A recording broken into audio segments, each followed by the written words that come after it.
خدا پر بھروسہ کرو جو تمہاری نافرمانی کے باوجود تمہارا رزق بند نہیں کرتا۔ بہترین سکون یہ ہے کہ اللہ کی اطاعت پر خوش رہو۔ مومن وہ نہیں جس کی محفل پاک ہو، بلکہ مومن وہ ہے جس کی تنہائی پاک ہو۔ نیک لوگ اپنے انجام سے خوف زدہ نہیں ہوتے۔ ظالموں کے ساتھ رہنا بذات خود ایک جرم ہے۔ روزانہ کچھ وقت اپنی ماں کے ساتھ بیٹھ کر گزارا کرو، کیونکہ کل قیامت کے روز یہ وقت تمہاری مغفرت کا ذریعہ بن جائے گا۔ دولت کا بہترین مصرف یہ ہے کہ اس سے عزت و آبرو کو برقرار رکھا جائے۔ اعلیٰ درجے کا معاف کرنے والا وہ ہے جو انتقام پر قدرت رکھتے ہوئے عفو درگزر سے کام لے۔ زندگی کا کوئی اعتبار نہیں، جس قدر ممکن ہو دوسروں کے کام آؤ۔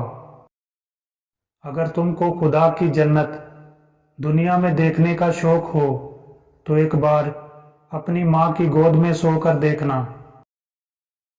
جو شخص اپنی موت میں تاخیر چاہتا ہو اور چاہتا ہو کہ اس کے رزق میں اضافہ ہو تو اسے چاہیے کہ وہ صلہ رحمی کرے۔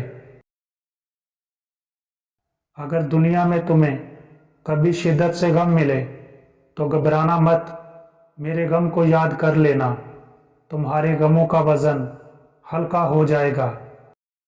اگر لوگ تم سے امیدیں وابستہ رکھتے ہیں تو یہ تم پر خدا کے فضل کی دلیل ہے۔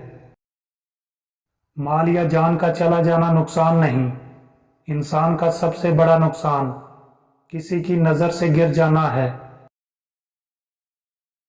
تمہاری عمر برابر گڑتی جا رہی ہے، بس جو کچھ تمہارے ہاتھ میں ہے اس سے کسی کی مدد کر جاؤ۔